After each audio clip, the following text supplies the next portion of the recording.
Alright nerds, if you're new here, subscribe, and if you're not, please argue with me in the comments. I'm going to talk to you about the weirdest political parties in Ireland. I've got all of it. Communists, Nazis, culties, and a whole lot of racism. As you all know, I am completely unbiased and entirely free from personal opinions. Nobody has ever been as independent as me. So, without further ado, let me introduce you to our first weird party, the Irish Freedom Party. Sometimes called the Irexit Party, these guys are almost endearing in their incompetence, if you ignore the racism. They were almost formed in the April of 2019. I say almost because they forgot to tick their own box when registering as a party.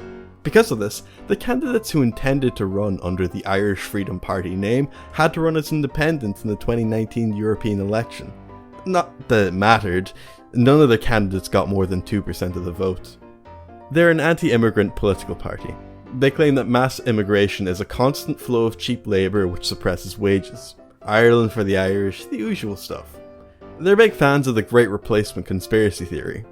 For those of you who don't know, the Great Replacement is supposedly a plan whereby an unnamed group, usually but not exclusively Jews, want to, as their leader Herman Kelly puts it, kill Irish kids and replace them with every nationality that wants to come here. Anyway, John Boyler, the candidate for Kerry, is an American immigrant who moved here after living all his life in California, which is, of course, okay, because he is white. To be perfectly clear, I have no problem with John Boyler migrating here. I have no problem with anyone who lives here. What makes him wacky is the fact that he's an immigrant who hates immigrants. One of the great mysteries of the Irish Freedom Party is the question of where do they get their money? They ran a billboard campaign in 2019 that was estimated to have cost approximately €40,000. Now, in Ireland, you're meant to register donations of over €100 with the Standards and Public Office Commission. They claim that the members raise this money themselves, but if that's true, why not register it? I mean, it couldn't possibly be the case that they don't want people to know they're being funded by British money, could it? Now, look, I technically can't prove that they're getting money from Britain, but the party has ties to far-right British loyalist Jim Dowson and far-right British goblin Nigel Farage. Combine this with the fact that Ireland is one of, if not the most pro-EU country, per the Eurobarometer studies, and also the fact that the only country that really stands to gain from an Irexit is Britain, it looks really suspicious. We have an extremely unpopular political party who are being sneaky with their funds and have ties to far-right Brits. But hey, who knows, I'm just an EU shill. Feel free to tell me why I'm being a donkey in the comments below. This brings me to my next political party, the Irish National Party. The National Party are a soft Eurosceptic, anti-immigration, anti-LGBT, anti-Muslim group who lean really hard into the whole supervillain angle. I mean, look at their posters, they look less like a political party and more like the Sinister Six. Coincidentally, 6 is the approximate number of votes they received in the 2020 general election. This is something I should probably mention. None of these parties have much support, and unless I say otherwise, they have never even elected a single representative. Ireland is very resistant to populism, especially right-wing populism, but that's a subject for another video. Anyway, the National Party's actual ideology is incomprehensible garbage. And I'm not just saying that because I disagree with them, I'm saying this because it makes zero sense. An example of this is the 5th of their 9 principles that they found their party on. They say they approach the EU from the principle of refusing to accept the destruction of our nation's freedom. Okay, that's the usual anti-EU right-wing word vomit. But also, apparently they don't want to leave the EU, which is strange. And also they call the EU a dictatorship? Which one is it, Justin? Or, alternatively, maybe they like the idea of a European dictatorship. I'll come back to that later. For now, consider the fact that they claim they're against gay marriage but not gay people. And maybe people would believe them if their leader hadn't later called it unnatural. These guys are pretty mask off when it comes to gay people. Their leader has actually full on said that the National Party is only for straight Irish people. Now, are these dudes Nazis? Are they fascists? Make up your own mind. I'd feel pretty comfortable calling these dudes Nazis in every way that matters. At the very least, they're cool with fascists.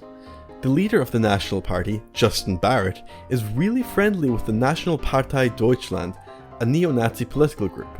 In fact, he was the guest of honour at their rally in Passau in 2000, in which anti-Semitic speeches peppered with quotes from Adolf Hitler were given, alongside claims that Germany was the biggest victim of the Second World War.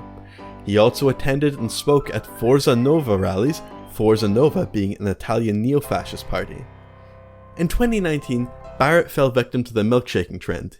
Here he is, struggling to see over the top of his party's banner post-milkshaking. That's another thing I should mention. Behold, the master race! It just turns out that according to Barrett, leprechauns are the master race. You might think I'm being mean, but I can say this since I'm actually a 5'11" manlet as well. Look, I'm gonna be frank here. Most political parties I can find something I like. Fine Gael improved our economy, Fianna Fáil invested a lot in social welfare, Sinn Féin championed really important causes, and the Irish Freedom Party is at least endearingly stupid. The National Party is a group that's just dumb.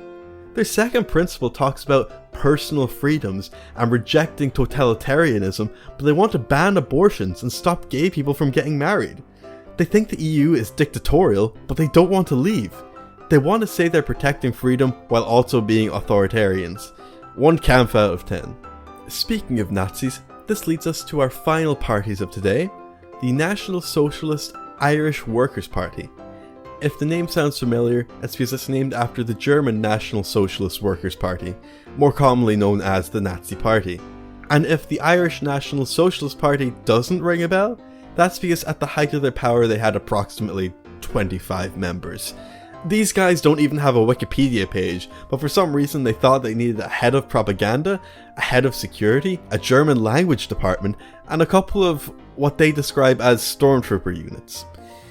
Anyway, this party was started by a self-employed decorator who lived with his mom in the 60s. He obtained what is described as a wound in the shape of a swastika on his chest, which he refused to let an Indian doctor treat because, well, the dude's a Nazi. They're not big fans of brown people. Anyway, he was referred to a second doctor who refused to treat him, calling it a waste of taxpayer money.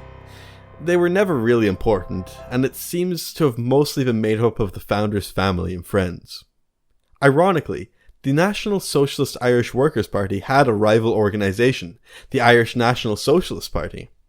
They claimed that Michael McGrath, the self-proclaimed chief lieutenant of the Irish National Socialist Party, was in fact a police spy, and that his organisation was kosher and had been set up by Jews and police.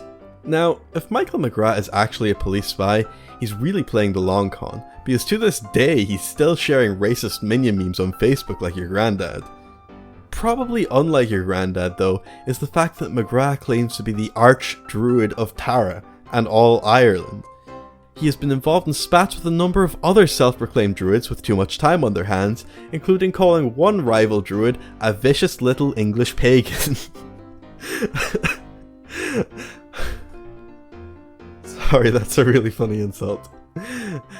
The Irish far right are a diverse bunch, with a wide range of different viewpoints. It's a shame that none of those viewpoints are any good. Far right politics never really caught on in Ireland, for a variety of reasons. Fine Gael is about as right wing as we really get here, and honestly, they're a pretty centrist party. Ireland has been far more open to the far left. If you'd like to hear about some of these wacky groups on the left side of politics, stay tuned for the next video. If you're new here, please subscribe, and if you have already, please tell me about your favourite weird political group. Thank you for watching, and have a nice day.